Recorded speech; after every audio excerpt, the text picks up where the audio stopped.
Hi, folks, having a good day today. Let me first welcome you to Autism Rocks and Rolls. Now, before we begin, I must note that I'm not a doctor or psychiatrist. If you're starting to be diagnosed with autism, please see a physician. At least based on my experiences. I also on the right to the intro naturally. They're found on ytmp3.com. I also have a mission statement to review with all of you. The mission of Autism Rocks and Rolls is to take the stigma off of autism and other conditions that may think are disabilities. People on the spectrum are not broken and do not need to be fixed. Those who have conditions or abilities want to be pitied. There's nothing to be sorry about. I also have some paid for the following. There are two new sponsors we have for the Summerfest. They are Greene County General Hospital and Chocolate Mousse. We appreciate the donation and the ice, guys.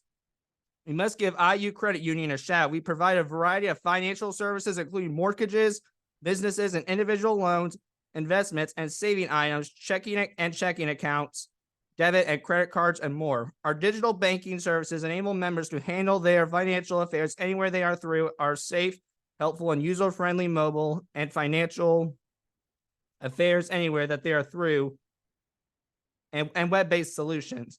Through our 8 full-service offices in Indiana, we deliver on-site financial services to customers throughout the city of Bloomington, Gary, Greenwood, and the surrounding areas. Over 15 surcharge-free ATMs are accessible in Indiana, offering additional monetary possibilities. Insomnia Cookies is a well-known bakery chain that provides late-night shopping, and some of its shops offer ice cream. As they develop a network of insomniacs, they keep warming the after parties for the midnight owls and handing out tasty treats to the daydreamers. You're going to get a sugar rush just eating their cookies, so be sure to grab one. Finally, since Smokeworks is providing breakfast burritos to the ARAR poker run, we must consider ARAR's longtime ally. This isn't your typical barbecue joint. They offer ribs, brisket, chicken, sausage, and homemade southern sides, in addition to the barbecue. People will believe that they are genuinely enjoying the state of Tennessee when they do. And there are some people I like to thank. The first is not a thank you, but an announcement. As of right now, we have an official Bluetooth speaker. It can be all yours if you choose to come to the ARAR Summerfest and win the raffle. Do not forget we have an ARAR motorcycle ride on that same day. It is not too late to register. Also, on 4th of July, my family and I celebrate America's birthday with food and fireworks. Happy birthday, America. I love it here. 2 weeks ago, I followed up one of my connections, Maury Zelkovich. He was the one who created the Maury method. The experience is significantly softer for both the mental and physical systems, thanks to the Maury method's special methodology of delivering an array of sensations to the mind and brain. The advantages of brain beats are more naturally incorporated with any additional knowledge like affirmations or meditations. Combining the Maury method tracks in a way that balances technology, science, and sound results in the greatest impact. They also adhere strictly to rigorous scientific research. We do have a collaboration agreement with him, but you will have to stay tuned for more information. I did a Clubhouse room. This room was a win on LinkedIn since we are attempting to find out more about LinkedIn. This was a fantastic group. I found some relationships. And since the last episode, I appeared on 2 podcasts. I was on the Vision Pros podcast with Jackson Colomé and the Radio Free podcast with Sean Burkhead. What great podcast, everyone. I have one of my business associates with me, and the connection that I'm referring to is Armando Bernal. Armando Bernal is a neurodivergent board-certified behavior analyst who supports patients between the ages of 2 and 18 years old. In addition, Armando provides autistic consultation to parents and therapist consultation, speaking engagements for companies across the nation, and supervision and mentorship to other BCBAs and therapists. Armando has also participated in several collaborations with Vanderbilt University and the Suny Empire State University, meant to further support self-advocacy and independence for individuals with autism. Armando is also the founder of the Autism International Consulting, PLLC, a self-advocacy-centered organization that provides in-home ABA and international consultation. They're also distributors of the podcast A Different Path. He hopes to spread awareness and acceptance of autism by interviewing and sharing the stories of other individuals with autism. Help me welcome Armando to the show. Help me welcome Armando to the show. Help me welcome Armando to the show. Armando, how are we doing, buddy? I am doing very well. Thank you so much for having me today. Of course, man. So my first question to you is, since you're neurodivergent, what does having autism mean to you? Yeah, no, I appreciate that. My neurodivergency has really helped shape my career as well as just my overall general self.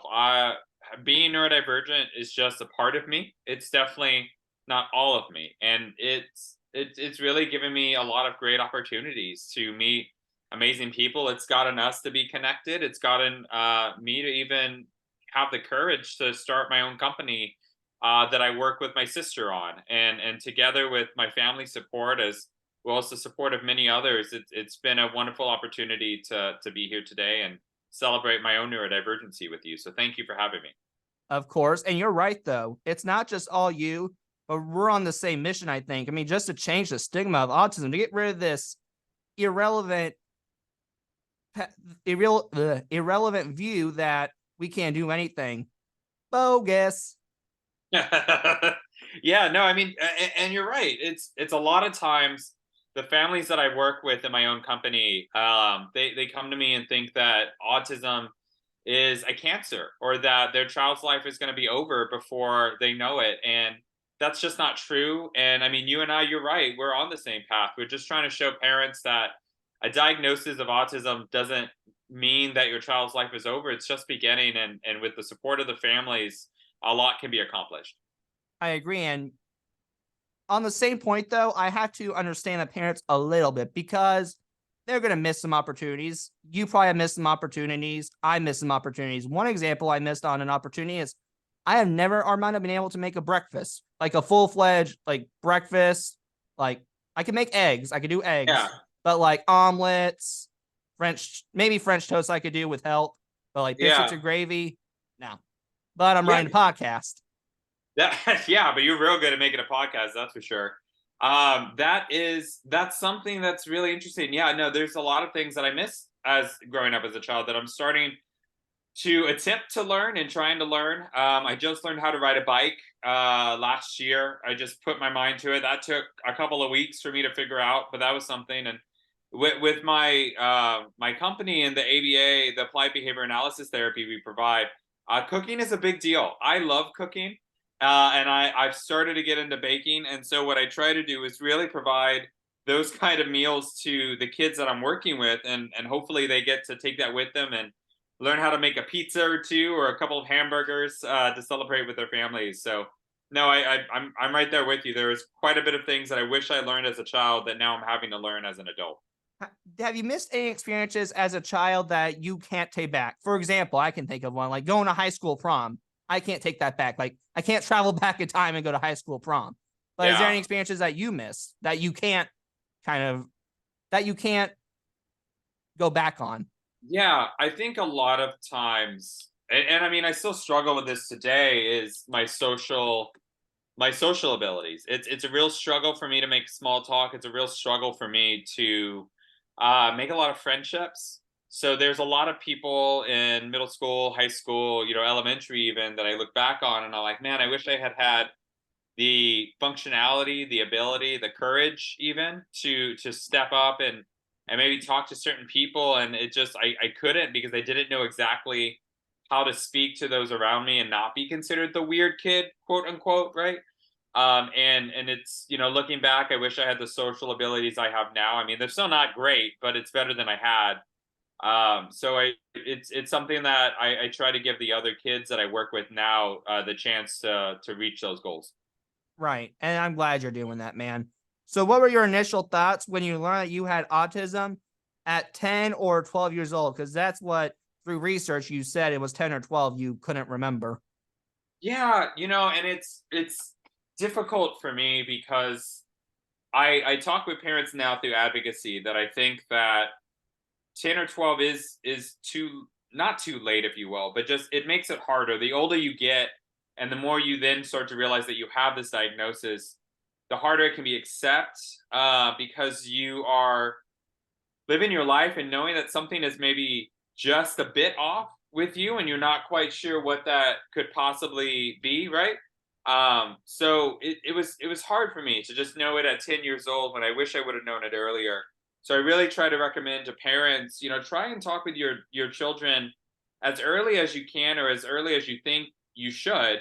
And really try to break it down so a child is able to understand it themselves instead of just blatantly telling them, hey, you have autism, and this is the medical definition of what it means. Really, what is just like you asked me when we first started the podcast, what does it mean to me to be neurodivergent, right?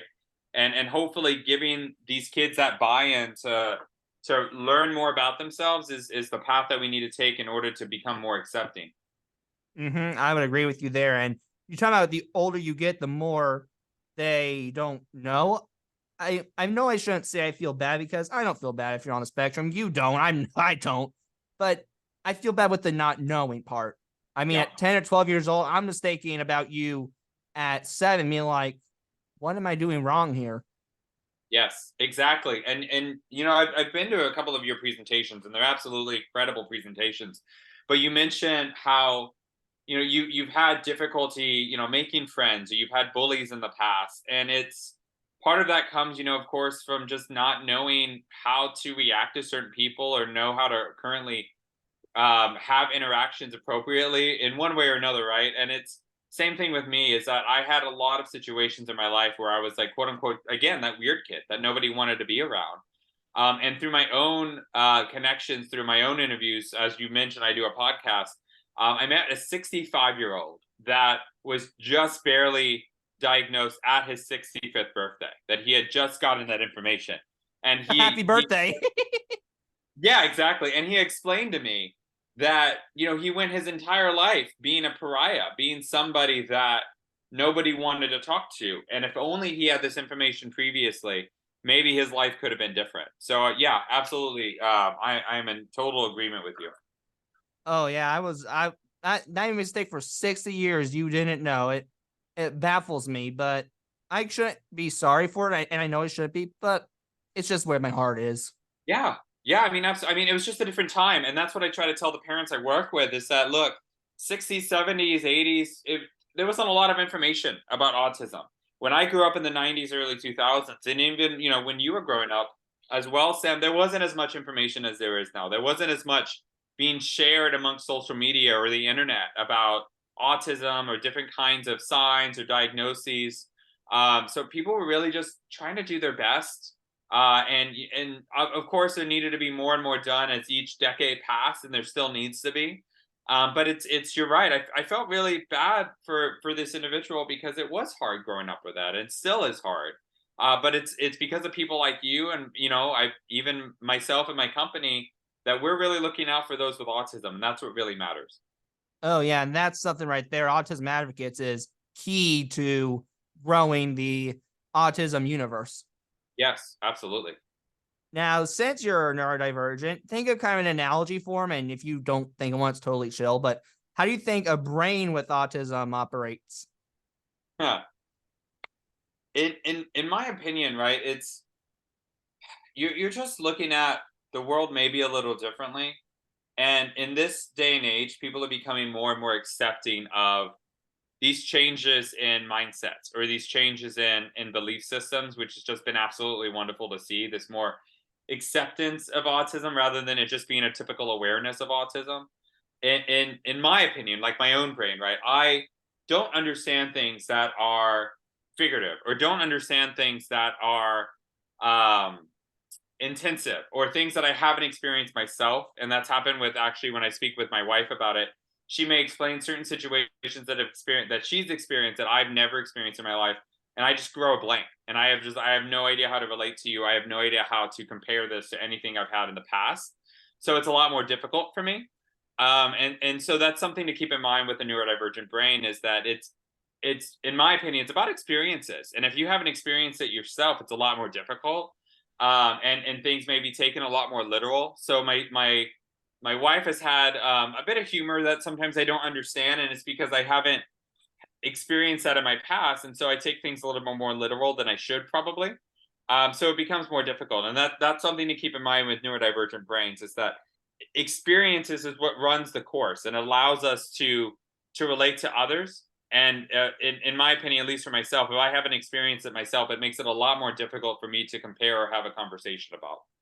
Yeah, I can relate to that. Mine really comes with stuff that I don't know. I mean, one example is religion.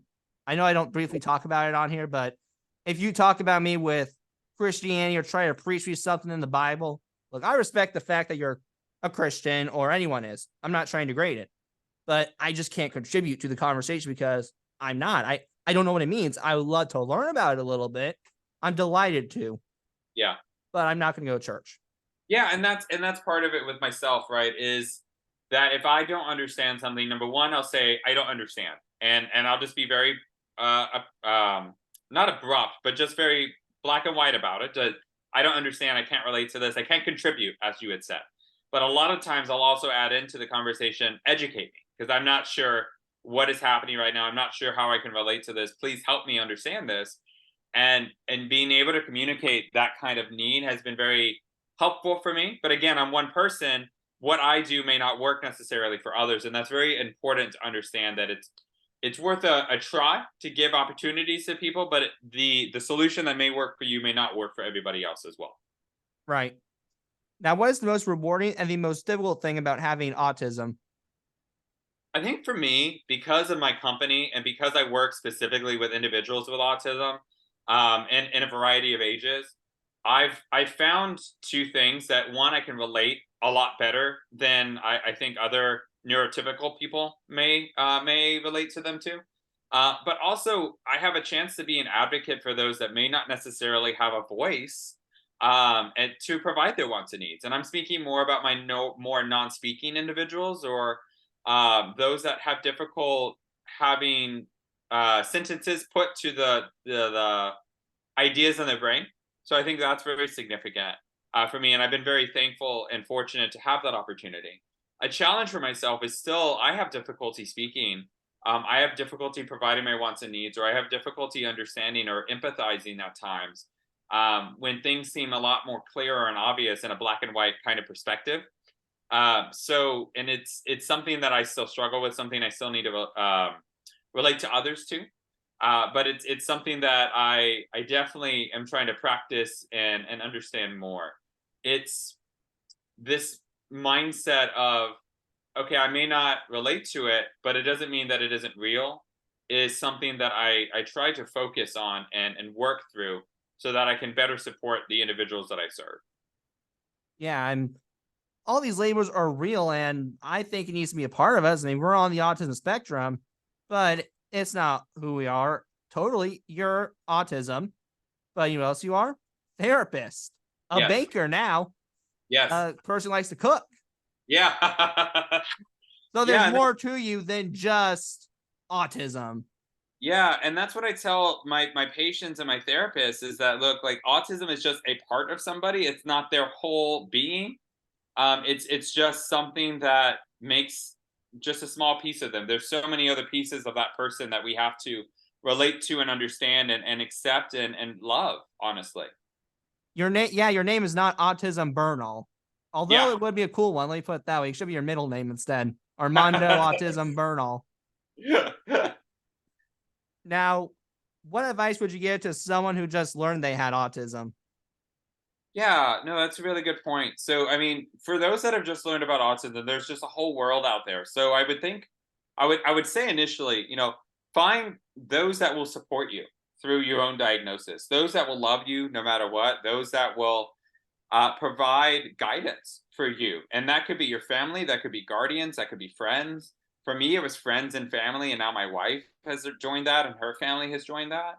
But it's also being comfortable in your own skin, not feeling like you have to hide who you are just to be successful, right? There's a very complicated topic that's currently going on called masking, that is where people will put on their own social appropriate face just to interact with others around them. But what is very significant is for those that have just been diagnosed, understand that it's okay to hand flap. It's okay to not make eye contact and be yourself. Because again, if you are yourself, then you're going to find the truest and most sincere people to support you and love you that you may not currently feel like you have. You were talking about masking. Can you tell us what that is? Yeah, absolutely. So as I said a little bit earlier, the masking idea is that you're able to put on some kind of socially appropriate face in front of others, so that way there's no kind of judgment, no kind of real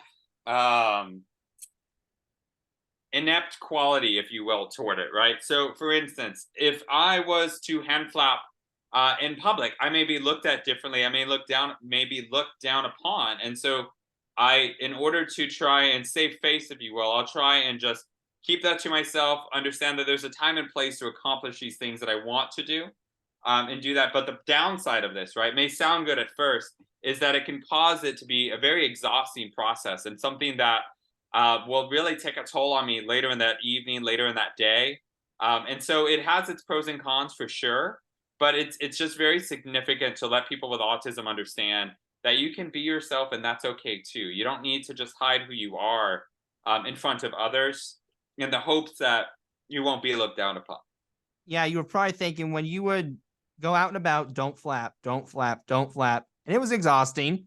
But when you got Yes. home, you're like, ah, Yeah. I can flap. And Yes. believe me, sometimes I flap too. So I ain't going to judge you for it. Absolutely. I mean, and that's part of it, right? My wife jokingly says that I love when you flap because that's how I know I got you a good Christmas gift or I got you a good birthday gift. And that's been a running joke for me and my wife. Oh, it is a good joke. That is a good joke. You've said that millions of times, and you're Yeah. not wrong though. I mean, it can be exciting, and to me, that's just so getting exciting. Not really a stem at all, to be honest with you. Yes, I mean, it's absolutely. the same as doing the arm pump in the air. Yeah, yeah. Now, you said a lot. You've been in situations that some didn't match the same situation you were in. We said that before, but why don't you tell us one in particular? One now, one back as a child. Just a situation, man. Yeah, yeah, absolutely. I mean, as a child, I think for me it was a lot of that was a lot harder because again, I didn't have a lot of experience. You know, I gathered it as I've gotten older, and it's become a lot more easier to and more accessible. And it's something I tell a lot of the audiences that I do speaking engagements for and business consultations is that what you see now and what you hear now for your podcast listeners is not what was 5, 10, 15 years ago. I was very aggressive. I had hand flapping was more immediate, and I had self-injurious behavior. I would bite between my index finger and my thumb a lot of the times out of frustration. So for me, initially, as a child, one of the most difficult things was social norms and social acceptance, being able to make friends. That was very hard for me. But over time, I started to observe and realize things that were appropriate to say, things that were not appropriate to say, what got a laugh, what didn't get a laugh, things like that that allowed me to eventually make some more friends as I got older. But again, it was very progressive. There was very little friends in elementary and more friends as I got older in middle school, high school, and college. That was beneficial at that point, right? And now growing up, I still say, some of the things is social situations that really deter me or make me feel very bothered by because I don't understand appropriate things to say and do, which is conversations. Honestly, sometimes I don't know when to stop a conversation. When is it okay? When is it appropriate? Unless there's like certain things where people are saying like, "Well, this was great. I'm glad to see you," or "Oh, this was so great. We should definitely do it again." Those kind of things resonate with me, and I understand. But ending a conversation is very awkward, if you will, for me. So it's very helpful when somebody does it for me, and I know, okay, this is when I need to end this, so I don't be a bore or cause frustration in somebody else. It is easy when someone does it for you. They just did all the work for you. And honestly, the biggest trick is I've learned this, and this is for you too, and for me. Yeah. Don't end the conversation. Let them. It works all the time. Exactly. Yeah. That works all the time. Yeah. I love that. No, I mean, I think that you're absolutely right. If I can just keep going and adding on the conversation, eventually somebody's going to say, "Oh, look at the time. I got to go," and those kind of things. And that'll be helpful. And I never, find it to be disingenuous. I think it's enjoyable to have conversation. I love meeting new people. I love interacting with my parents and my patients. But it can be rather difficult for me to understand how far is too far in a conversation as I may have with somebody. Yeah, and it's generational too. You gotta remember that. I feel like, no offense to the older generation, but old people love to talk. Like 65 or older, they love to talk. And hey, I'm cool with that. I like talking to that generation. They're fun, they're comical, not their own sense of humor. But it's a little hard for me in that generation because they just like eon, eon, eon. You could talk to them for 5 hours. It's like, all right, is it time to stop, or are they cool with me talking here? So. Yeah, absolutely. Now you said you did find me. I think you found me actually because I was on your show. How'd you Yeah. find me again? You know what? And I think it was just a matter of me searching and I mean, finding different terms, autism or podcasts or things. And eventually it came into me, I think seeing you guys advertise at one point on social media that you had a podcast and I just wanted to connect with you because it was about autism, or it was about that you had had autism, and it's just stemmed from there. And now, we've gone from just being acquaintances on Facebook to doing an interview with you as well for my podcast, and then meeting finally in person a couple of weeks ago. And that was so fun meeting you in Florida. What are the odds of doing that anyway? 1 in 700. I don't know the odds on that Yeah. one, but um, it was fun, and it was a nice place too. May I add, like really like tropical, and I was like in heaven because that's what I like to travel in. I'm a Southern boy, country at heart, so you can imagine me with the heat is paradise. Yes, yeah. Oh my gosh, absolutely. No, shout out to the Neurodiverse Learning Retreat with Tamara Tellis. That was an incredible experience. I got to snorkel while I was over there, and at the same time getting to share wonderful things that people with autism are able to do. So that was such a joy. It really was for me. Now I'm curious about this collaborative work you did with the Vanderbilt University and Suny Empire State University. So, what collaborative work with the Vanderbilt University and Suny Empire State University did you do? Yes, yeah. So I'm a part of a program that with the acronym AUCD, and so what they focus on is ABA reform. So ABA again is that applied behavior analysis that we are used for primarily children with autism, but can be used for a wide variety of individuals. But what has been difficult in our field is that there has been a level of controversy in the past. Again, we mentioned in the 60s, 70s, and 80s that there wasn't a lot of information about autism or how to support those with autism, and so that was a very difficult thing at that time. But as we've grown in the science, there's been more and more reform, more and more acceptance of listening to those with autism, someone like myself, someone like you, Sam, to really guide how this science grows and how this science can support those with autism of all ages. And so I'm a part of this organization. I'm a part of these collaborations with these universities to really try and provide the next generation of behavior analysts to really consider the compassion and trauma-informed approaches that are necessary to see children succeed. Yeah, that's amazing right there. And I like the fact that you did start this business on your own, which we'll get into. But I am curious, you're also a BCBA therapist. So, how are BCBA and ABA different and similar? Yeah, so board certified behavior analyst is what BCBA stands for. We have to go into college until we get a master's, along with 2,000 hours of internship. And then we pass a national board exam. And once we pass that exam, we're able to practice in all the 50 states in order to support those with autism. Now, applied behavior analysis is simply the science that we practice under. So it's behavioral science and how we better support individuals with autism. Again, I primarily focus on 2 to 18 years old, but there's a wide variety of people that work with animals, that work with forensic science, that work with psychologists, that work with geriatrics. This kind of field has its hand in multiple areas, and it's just up to that individual that works in this field to determine a specialty that they would like to work in. They work with forensic scientists. How's that possible? Because I thought forensic scientists were just crimes. They do. So they work Tell with me the how, please. Yeah, no, they work with the forensic psychology unit. And so if they wanted to, you could work with catching serial killers, catching different kinds of criminals, and understanding the behavior that goes behind those kind of actions to really better support the knowledge we have on protecting other individuals in the nation. Gotcha. And protecting mental health too, if you think about it, because I Yes. think our mental health system, where I am in at least, and sometimes I said this on the last episode for the listeners, C239, you've been tricked, but a lot of people with mental health issues are thrown in a cubicle, and sometimes they need to be there, but they should not be there for 24 hours a day. I think, okay, here's the deal. You got bipolar, you killed someone. Okay, go to jail, but you also need to go see a counselor for that. Yes, there's a lot that we don't know about mental health so far, and that's one area that we're trying to help support within applied behavior analysis, is really trying to have people understand what goes into the idea of supporting individuals with autism, as well as how to really support their family members and those friends that are just wanting to see their child succeed. And so we also encapsulate our science and our field with a lot of parent training to better support and answer any questions that parents may have about their child. Have you had clients with traumatic experiences? So, for example, okay, they got abandoned as a baby, but they were adopted, but they still have PTSD from the abandonment. Yeah, and it's hard, right? Because a lot of these things that may cause traumatic episodes is more internal in nature. It's more psychological.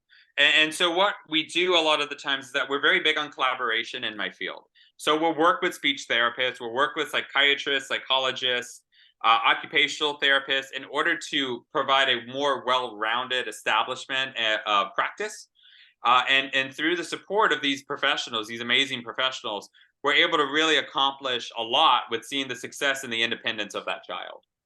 Right. Do you also have clients that stay there every day and that's their schooling? Because the reason why I'm asking is I know someone who school was not the best for him just because of aggression issues. So because of that, he goes to an autism therapy service and that's his school. My question is, do you have clients like that? So not yes and no in response to your question. We don't have anyone that stays the night, like 24 hours. There are certain hospitals and specialties for that. That's not my area of expertise. What we do have, though, at least I'm from Texas, and in the state of Texas, it is ABA is considered medically necessary treatment, and so what that means is that an individual can either go to school or they can go to ABA. It's a lot like going to the doctor for any kind of cancer medication, cancer appointment. So it's all excused. So this child may be able to go to school full time. They may be able to go to ABA full time, or they may do a combination of both, where they go to school part time and then ABA part time. Ah, okay. That's really cool, actually. Yeah, that's really cool. I didn't even think of that. That could have worked for me probably, but I don't know if I would have worked well because, like I said, I'm not the best working with people, surprisingly. But hey, I may have been able to use it. You never know.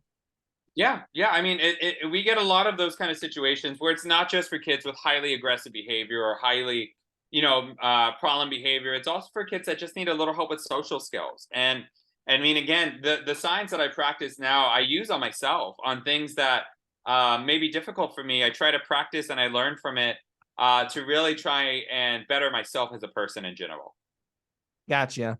So what do you do to help children and parents who are on the autism spectrum? Now, I know you do consultations and you tell them a lot of information. That's awesome. But what do you do? What do you show them? With show and tell, you tell, but what do you show? Yeah. So what we show is a lot of opportunities that could be given to individuals with autism.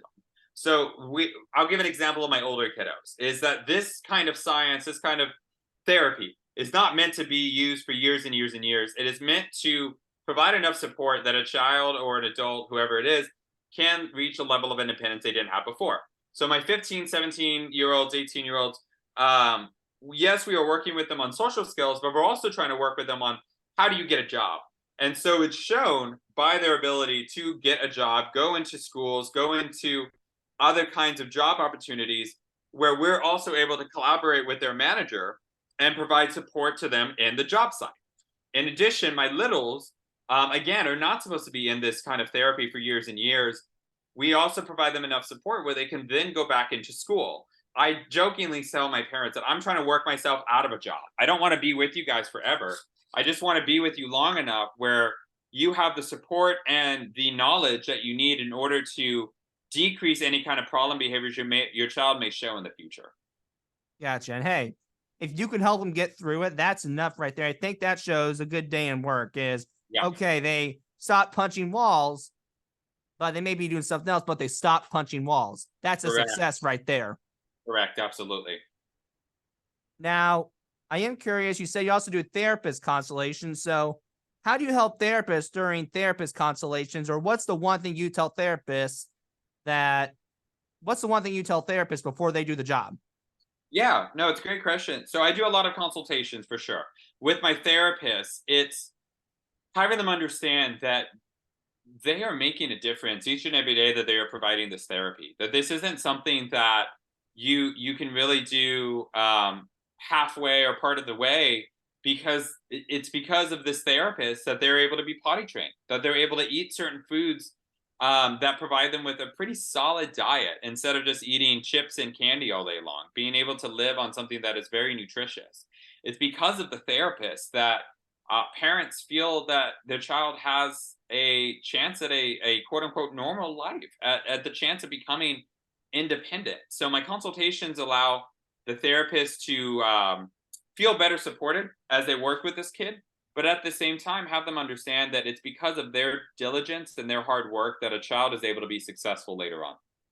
I did the same thing actually with eating all foods like junky, except it wasn't chipped in candy. It was hot dogs and mac and cheese. Go figure. Yeah. But Yeah. you know what? That proves something right there. The meat boy right here has always been a meat person from the get-go, because hot dog is meat, and Sam still loves his meat to this day. So I bet from Texas you can relate. Oh yeah, we're big on barbecue over here. No, we absolutely will go crazy for that kind of stuff. I figured. So since you are neurodivergent and you are a therapist, which believe it or not, this is the first time I've had a neurodivergent therapist on. Wow. So does being a neurodivergent therapist help you, or does it harm you when you're doing these consultations, or a little bit of both? Listen, I think it is a little bit of both. It helps me because I can understand the individuals that I'm working with. It helps me better understand how to advocate those patients that I'm working with. But in of itself as well, I've also been harmed by it because the fact that I'm providing this kind of science has had such a negative stereotype attached to it that it makes it sometimes difficult for the therapists that collaborate with it understand that I'm there to help them just as much as I hope that they would help me in my field and the kids I work with. So it's been a kind of a struggle to allow individuals to understand that I'm there to just support them and collaborate as much as possible. But when that barrier is broken and we're able to work together, what we see is just an all-around successful kid that maybe some people didn't believe could be successful. And it's because of the support of others that we've been able to achieve such great things. And it is. And I'm going to be honest with you. I'm not saying ABA sucks. I'm going to never say that. But the way I know ABA is 15 years ago. But I am open to watching it at a later time to this day, because you are probably right with ABA being different from 15 years ago. Yeah. No, I mean, and it's a part of that, right? Where my company specifically, Autism International Consulting, we will have an open door policy in the sense that anybody is welcome to come and visit, come and observe our therapy, because we believe what we're doing is 100% right. And what we have is also successful children, happy children, getting to be themselves, but also still learning without realizing it, right? So a lot of times I came from a therapy session today where the child was able to play ping pong and pool, but still learn his mom's phone number, still be able to learn how to interact with strangers appropriately. We were able to get him to get over a fear that his house was going to burn down when he was trying to make hot dogs, something that I now know you can relate to. He was able to make hot dogs for himself, which is really wonderful, right? But it's this kind of therapy that we're able to provide that sense of independence, but also that sense of fun. And it's something I try and stress to my therapists as well. It's not just about the therapist having fun.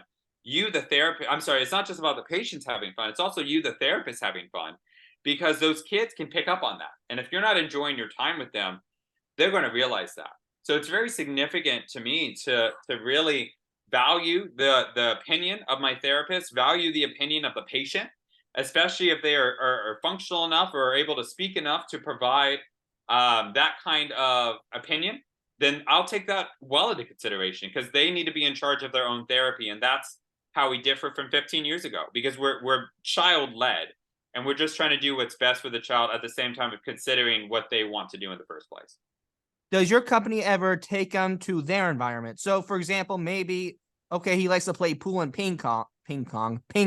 Wow, apparently King Kong's not even a ping pong twin brother. So maybe with the ping pong, though, and the pool, maybe you take him to his environment. Maybe, okay, you can't take him to a bar, clearly, because you have to be 21. Yeah. But what about like a man cave? Yep. Yeah, we do that. So my company specifically is we do a lot of what's called community events. And so, for instance, we have another child that really enjoys bowling.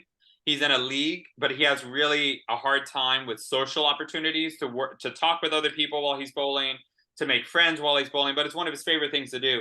So Friday, we're setting up a couple of meetings with some of the other bowlers that he enjoys being around. He just doesn't talk to, and we're going to better support the social aspect while also being able to play bowling. So again, there's a number of things you can do in order to provide that kind of naturalistic support. It's just a matter of putting them in that environment to give them the opportunity to do so.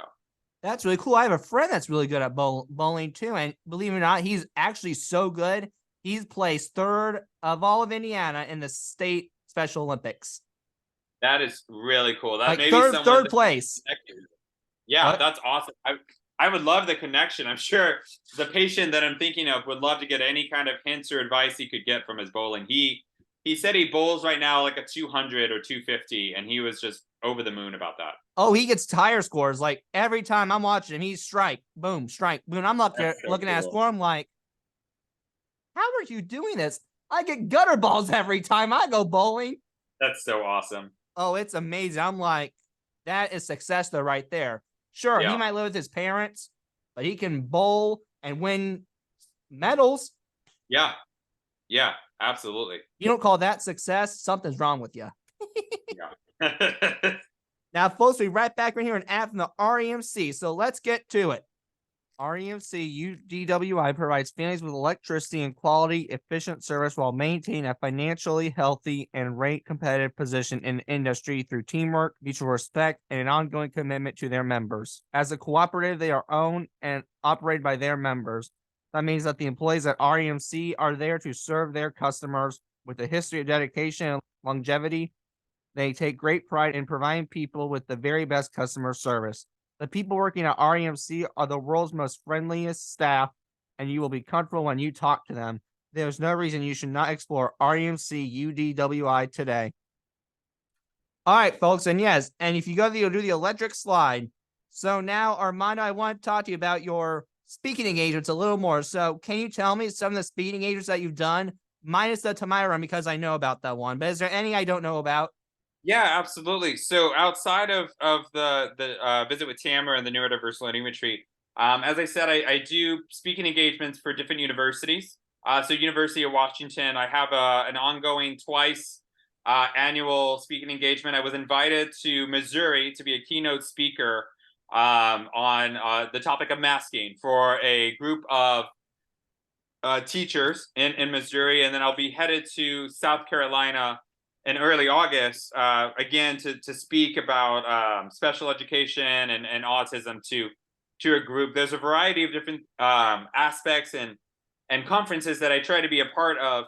It's just a matter of, again, getting my name out there and letting people know that I'm here to support them in any way possible. I'm glad you are that person for sure. So when you are speaking, what's the one thing that you hope people leave with after your speech? Oh goodness. If there was one thing that I would like people to leave with is to understand that a child or an adult with autism is so capable of so many amazing and great things, but also that there's a large amount of people just like you and me, Sam, that are doing amazing work while also having the diagnosis of autism, and it's so significant to raise them up and better support them because they're doing so many great things for this kind of population that it's so significant to really bring awareness for them as well. Yes, and that's the reason why I do it. Your events is because of bringing the acceptance. I do it because I want to bring acceptance. And I won't lie, it's a little fun. Yeah, Duh. You no, probably enjoy absolutely. yourself, but that's not the main reason. The main reason is to show that it's to show a population that gets ignored for the most ridiculous reasons alive. Yeah, yeah. It's going to be different in a lot of different states, right? But something that is very familiar to me is the idea that someone with autism may be passed up for a job opportunity or for a college experience because of possible accommodations that they may require, right? And so it's difficult for those with autism. I think a lot of statistics will show that, right? But what's significant is to have people like you and myself really have people understand that autism does not make a difference. You can see a very successful person regardless of the diagnosis, and it's just really up to you, that manager, that entrepreneur to give that person a chance and really show them what you can do. Well, I'm going to give some advice, and this is for your clients and for the people out there. This is what's worked for me.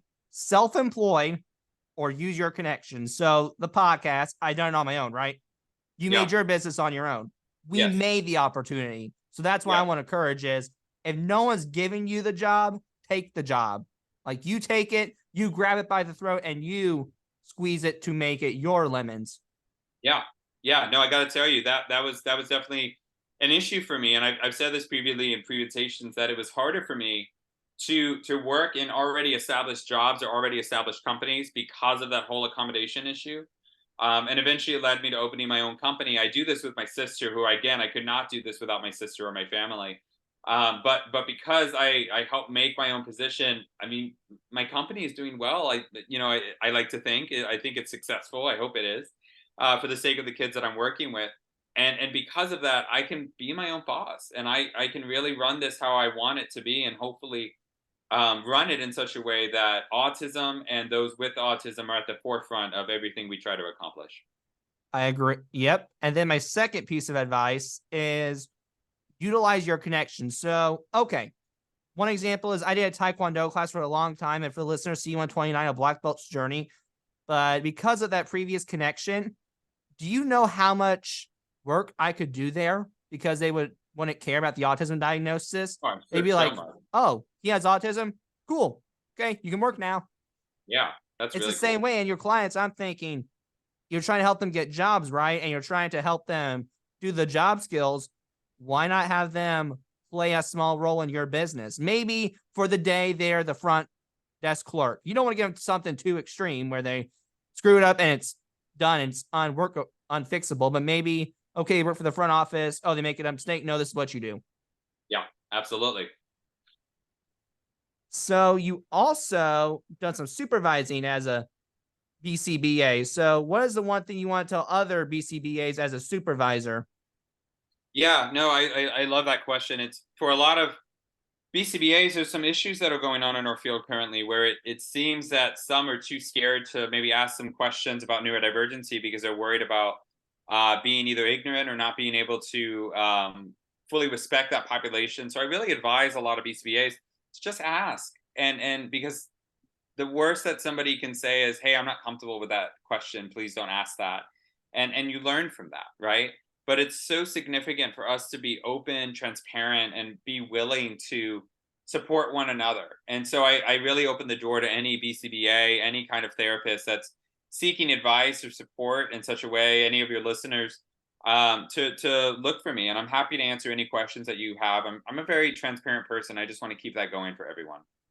Well, one BCBA question is, and I kind of have, is so the BCBAs, are they like the boss of, they are the boss of ABAs, but do BCBAs and ABAs, are they in the same office or are they separate from each other? So in our field, there are board certified behavior analysts, BCBAs.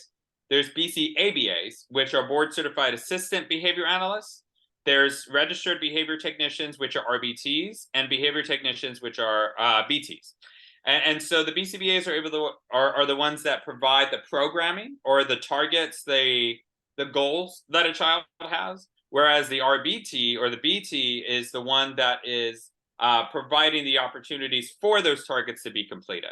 So I would say everyone is in the same office, if you will. It's just everyone has a different role to play, with the end goal trying to be the independence of that child. Right. And hey, teamwork makes the Yes, dream work. If you're working together and can get that child to success, that's enough right there, I think. absolutely. Now, two things your company does provide that's a little different from others is at-home ABA therapy and something I never heard of, which I'll get into. But first, I want to know, when did you start doing at-home ABA therapy? Yeah, absolutely. So we are currently the only autistic clinician owned ABA company in Houston, Texas. And so that's something that we are very proud of, but also something that we wish more neurodivergent individuals would be a part of as well. So that way that we can be a model for them and really support others. So we started this, probably in 2022. And we were able to create an LLC. We were able to really get or named Going. It was pretty funny. It was myself and my sister doing this, and it was just us, and we were terrified that we weren't going to get any kind of uh, patient interested. And now here we are, running it a year later, and it's doing so well. I'm very thankful to have this opportunity to do something like this. And it is pretty cool. And can you tell us about one of your clients? You can don't mention his name, but I love at the neurodiverse retreat, you stated that he has to bounce on a ball to listen. I love it, first of all. Yes, yeah, and that's what it's about, right? Is to have the idea that we accommodate or we're able to support those in such a small way that really causes no kind of burden on the other person, and still let this person be as successful as possible. It's about being there for others, and it's about showing everything that we can possibly do to really see the success in those that we're serving. Yeah. And just some of these students you've had. I mean, I'm just thinking about that kid who loves to bounce on that ball. He has to bounce, but Yeah, who cares? yeah. I mean, he's still doing it, right? Yes, exactly. And that's something with Autism International Consulting that we try to have anyone understand, is that each of our patients is individualized. Each of our patients have some kind of plan in place that really will, one, benefit them, but also is in the mindset of that one specific child. So I've actually had some people ask me at once, like, okay, what is it that you look for that are red flags in a child, or what is it that you look for that will let you understand that this child needs XYZ? And I tell them that you can't do that in my field, is that it's so individualized, it's so differentiated that it's custom made for each patient that we're serving. And it's so significant to be there for them at that time. Gotcha. So you also do art advocacy. So I never heard of it and I want to learn about it. So tell me, what Yeah. the heck is art advocacy? So in Texas, maybe this isn't everywhere. I thought it would be, but in Texas, we have something called an individualized education plan. And we have oh, good. So you guys have that over there in your state as well. So it's an art is simply a meeting set up by the principal of a school to determine what is going to happen with the child at the public school system for the following year. So the advocacy aspect is that sometimes parents are in these meetings and there's so much professional jargon being thrown around that the parent doesn't know what is happening, and so they just agree to everything. And so what we try to provide to parents is this opportunity to have somebody in their corner that will better support them in their time of need. And we've done that throughout the nation as well. So that's something that we try to serve. That's something that we do with my sister. Again, I said I do this as a family organization. My sister has been a teacher for 18 years, a special education teacher. So that's been something that she's been able to support us with. Well, she knows what she's doing too for 18 years. Gee Absolutely. whiz. Were you the inspiration behind her teaching special education, or was it something else? I'm literally I don't just want to curious. brag, but she does say that, yes, I was one of the reasons why she got into special education. But on the flip side, she was the reason why I got into this myself. She thought I would make a difference. And I mean, I guess she was right. Here we are now, some odd years later, and now we have our own company. You lifted each other up. Yes, absolutely. I would not be here if it was not for my sister or my family or my wife, for that matter. You also have verbal language dyspraxia. I did a little bit of digging in it, but I want to learn from you. So, what did your parents, let's try again. When did your parents start seeing the symptoms of verbal language dyspraxia? I say it was early on in my life. I mean, I was nonverbal at the age of 3, and so I use a lot of sounds to get my wants and needs across, but that didn't really work. And so it's still something I struggle with today, not as much, but there's sometimes that I just get stuck in my sentences that I don't know what the word is supposed to happen next, and it gets very frustrating for me because I know I want to say something, I just don't know exactly what I need to say. So that was pretty hard for me. And I jokingly say that because I also get asked, how did you learn how to talk? How is that possible? And I jokingly say, well, my mother says that she dropped me on my head a couple of times, and that's what it. But I don't recommend that to anybody. Full disclaimer: that is not me recommending for you to drop your kid on their head. Yeah, I don't think anyone's gonna do that.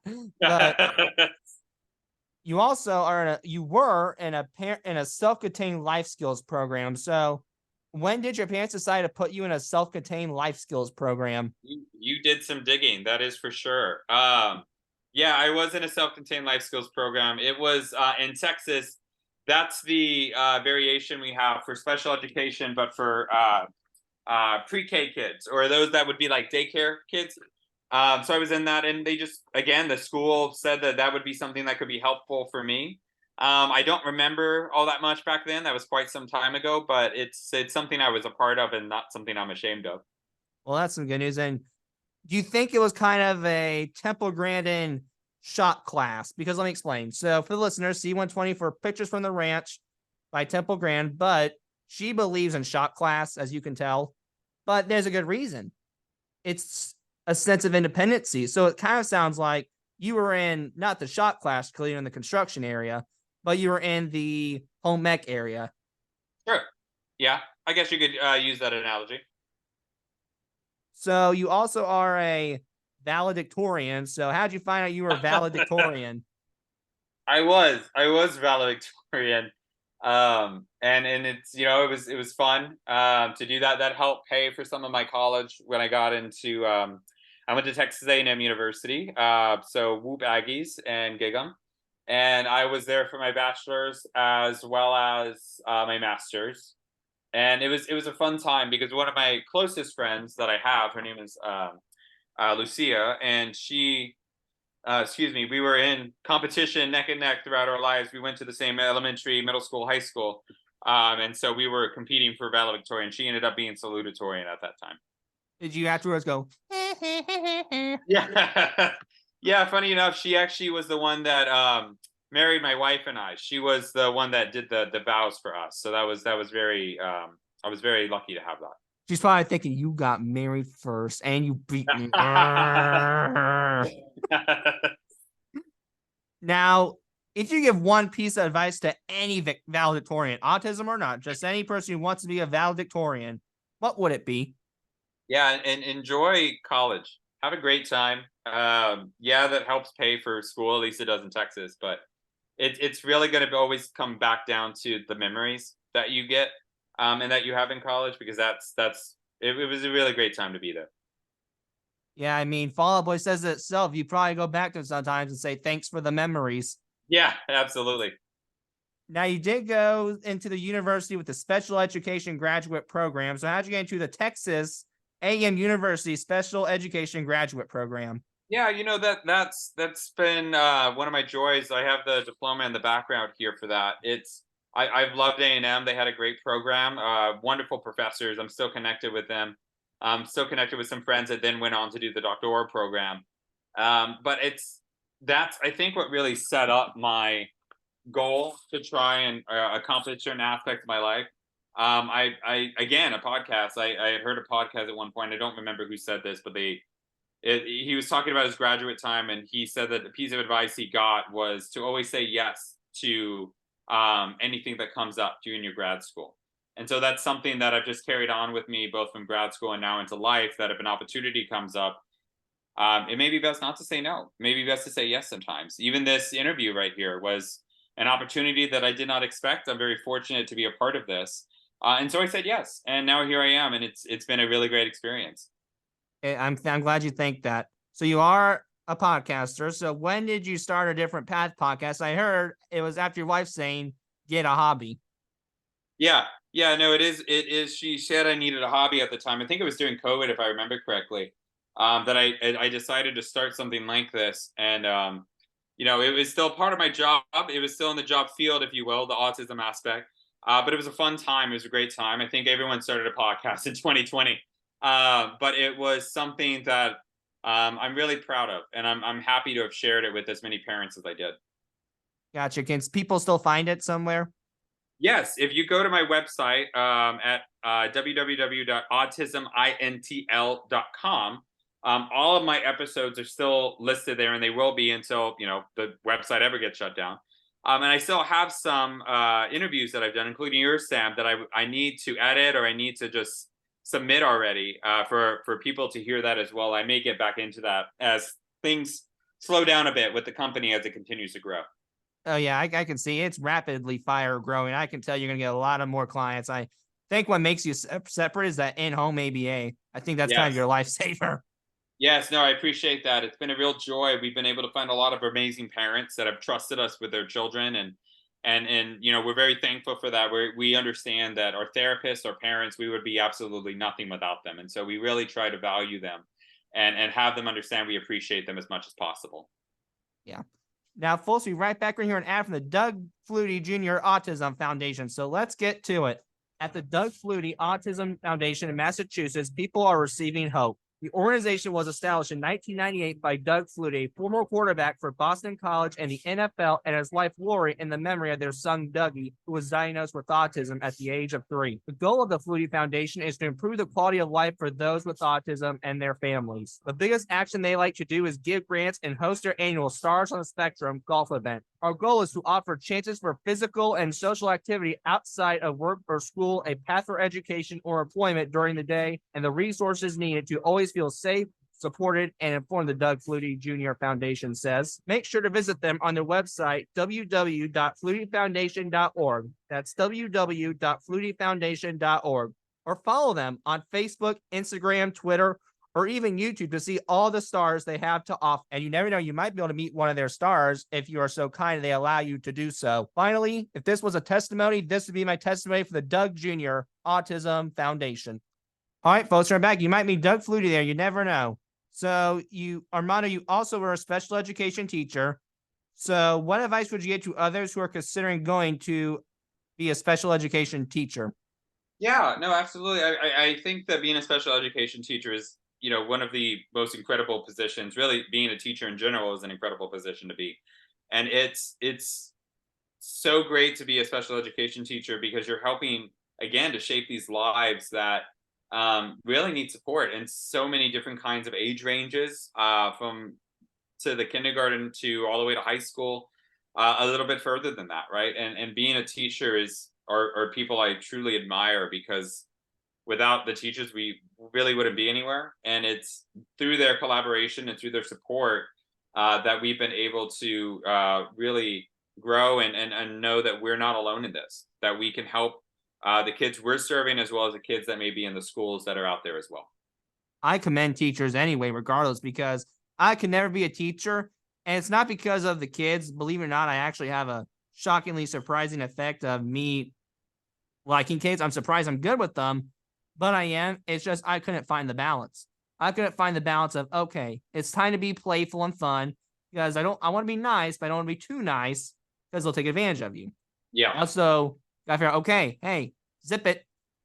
But I also want to be too mean, like zip it, shut up, blah, blah, blah, blah. And there you go. And all I am is not this mean old grouchy bear with the ruler going flat, flat, flat, flat. And that's not me. I mean, I want to find that happy middle, and finding that happy middle will be way too big of a concern for me. Oh, yeah, absolutely. And you were in speech therapy. So what did speech therapy do for you? It got me to be where I am today. I think with my family support, my speech therapist, I wouldn't be speaking at this point in time. I think I would be having a much more difficult time with where I'm at currently. And I mean, every therapist that I've had in my life, or every individual in my life has had some purpose of better supporting me and guiding me to where I am today. And I'm just incredibly thankful for that.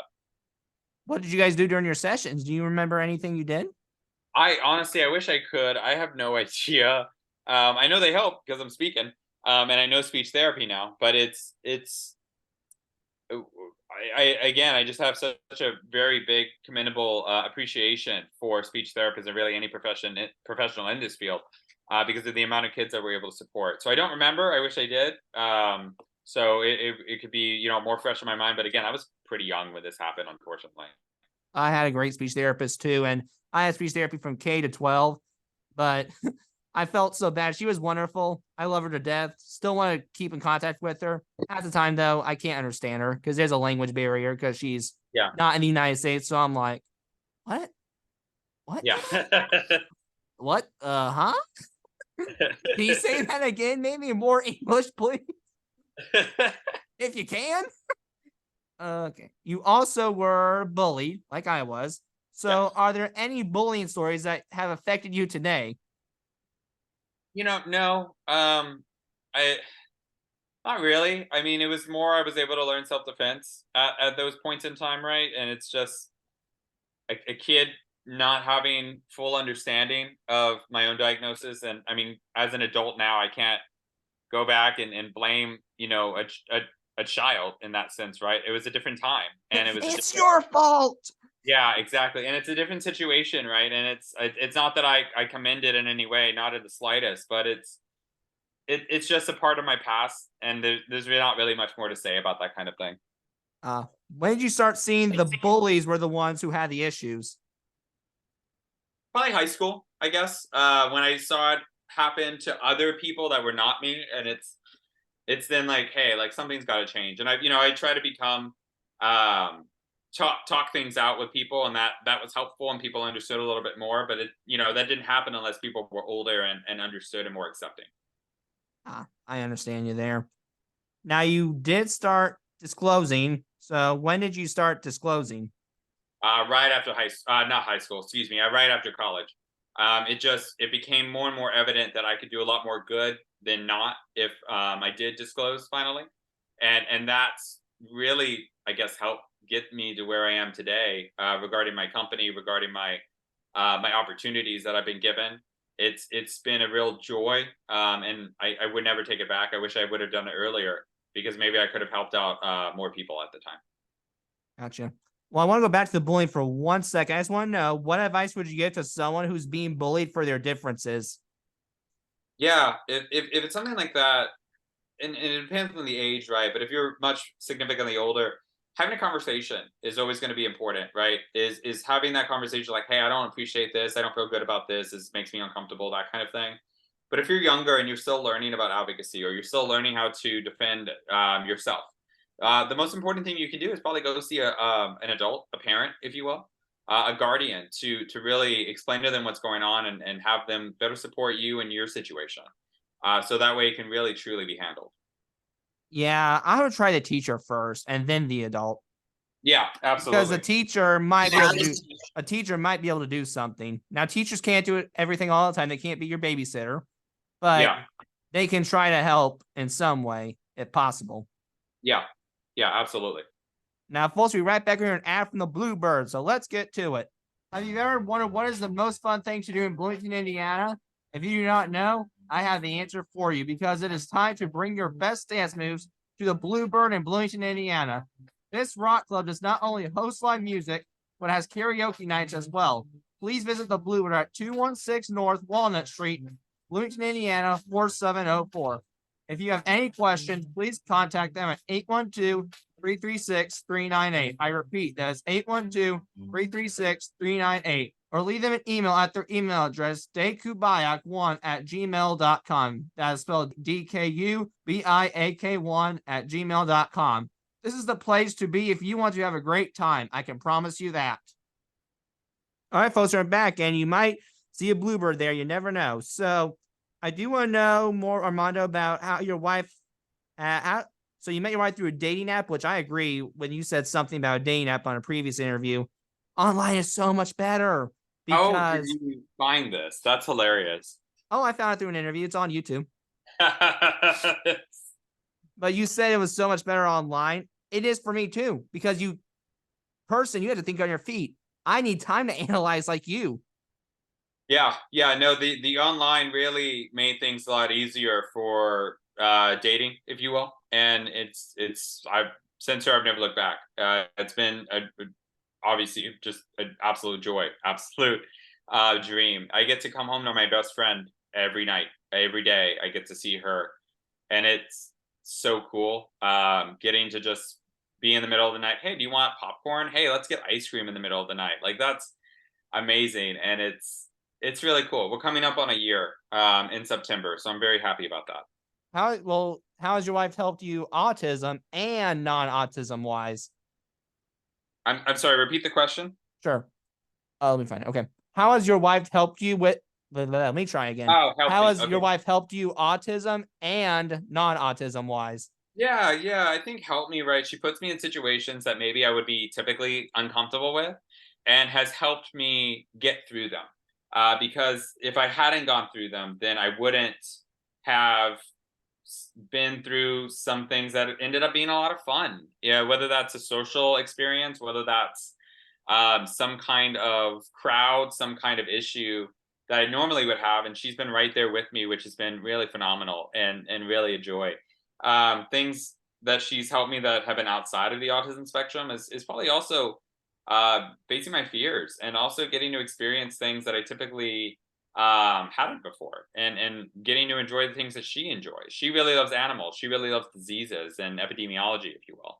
So getting to hear about her passions has just been so wonderful, because I get to again have my best friend beside me and getting to see her succeed and grow, and be proud of her, much like that she's proud of me. Well, I'll tell you this, she's a lot braver than me because we don't get me wrong, I like animals. Like if a chicken's got a bad wing, I don't mind trying to save them from the road, but I don't love them. If that makes any sense. Like I'm a little hesitant, like, all right, don't pluck my eyes out, whatever you do. I do love Yeah, dogs though. Dogs is probably my favorite animal of all time right there. We're dog people in this house. love that. Now we'll just wrap her up here. These are for fun. So what is your paradise meal or favorite food, and why is it your favorite? And is it barbecue, Texas boy? It is, you know what? It's not. So there's actually, I'm not going to give away the name because I like the quietness of it. But there was a taco truck that still exists today, that was 5 minutes from my house, and I have told my wife again and again, this would be my final meal. Is this taco truck with these amazing tacos? Not only just for the deliciousness of it, but also the nostalgia of it. And I think about those tacos probably every day because they are just so amazing. You dream about them too?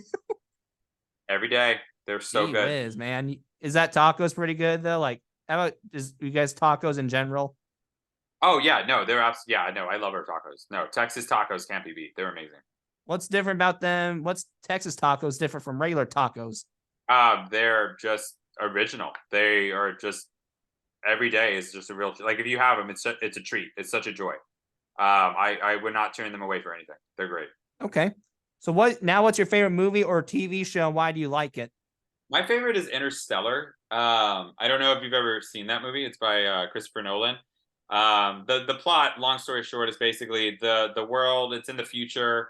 The world's starting to lose its crops. Pollution's taken over, and so Matthew McConaughey has to go out and find a new planet for the world to live on, the population. And I won't spoil it for anyone who hasn't, but it's been out for years. But it's a beautiful movie. It's a beautiful soundtrack. I see that probably at least once a year. It's a really great movie. Gotcha. So what's been your favorite vacation that you've ever taken? Why'd you enjoy that vacation very much? Yeah, it's gonna be my honeymoon. It's I went to Cape Town, South Africa for 2 weeks. We were there as well as a safari. My wife loves great white sharks, and so we made the honeymoon around that idea of going cage shark diving. So we went cage shark diving, and that was incredible. Cape Town is without a doubt one of the most beautiful cities I've ever been to. It's also one of the most affordable cities I've ever been to. So that really made just an amazing trip, and it's something that I look at all the time. She also surprised me with pictures that we took in front of a mountain, and so that was a beautiful thing as well. Well, we're hoping to go to Hawaii next year sometime, and I That's might get awesome. in a cage with sharks. Yes, if you have the chance, you should. It is the most fun that you can have. It's also very safe, so you don't need to worry about the sharks getting in at all either. Yeah, I'm not. Yeah, if a shark's coming near trying to bite my hand, he's getting his butt kicked, or he's gonna try, and I'll probably lose. But he's not gonna leave with fresh. He's not gonna leave empty-handed. Let's put it that way. Love that. That's awesome. Now, are there any good memories? My final question is: are there any good memories that you want to tell our viewers about? If you do, why do you remember that memory the most? So before you answer, I'd like to end with a sentimental memory that made you feel good inside, and a funny memory that made you fall on the floor laughing. And it could be with your client, your wife, your client. You want to answer it, my friend? Yeah. I mean, one of my most precious memories is my marriage and my wedding. I was terrified that day. I actually had to relive it today. I had a therapist that's getting married soon, and so I talked about it, and it's just so cool. And oh my gosh, now I have so many sentimentals that are coming up. So my wedding for sure is top of there, right? my engagement. I proposed in the Museum of Science here in Houston, and they let me put the ring on a dinosaur bone, and was able to surprise her with that, and she was able to take off the ring and put it on. That was really cool. And then finally, I guess a shout out to my mother, because one of my all time favorite memories was Pokemon Rocks America. I don't know if anyone's familiar with that, and if you are, please message me, because I would love to meet more people that know about it. It was this big Pokemon event that was a one-time thing throughout the nation, and it was expensive at the time. I think looking back, it was like $50 a ticket or whatever, and that was a lot for my parents because we didn't have a lot of money. And they said, no, we can't go, we can't go. And my mother said we were going to like the dentist or something, but in actuality, we had gone to Pokemon Box America. And to this day, that is the one of the best memories I've ever had in my entire life. So yeah, I know you asked for one sentimental, but honestly, I had three, and they're all so meaningful for me. So thank you for letting me share that. Oh, of course, not a problem. And I think that's a good way to end it. So, but before, is there anything like to say? But any closing remarks? Yeah, no, if anyone is interested in consultation and support services, mentorship, in-home ABA, if you're in Houston, Texas, please reach out, and also follow us on Instagram, Threads, Facebook. You can find us at Autism INTL or www.autismintl.com. We'd love to hear from you. Just stop by and say hi.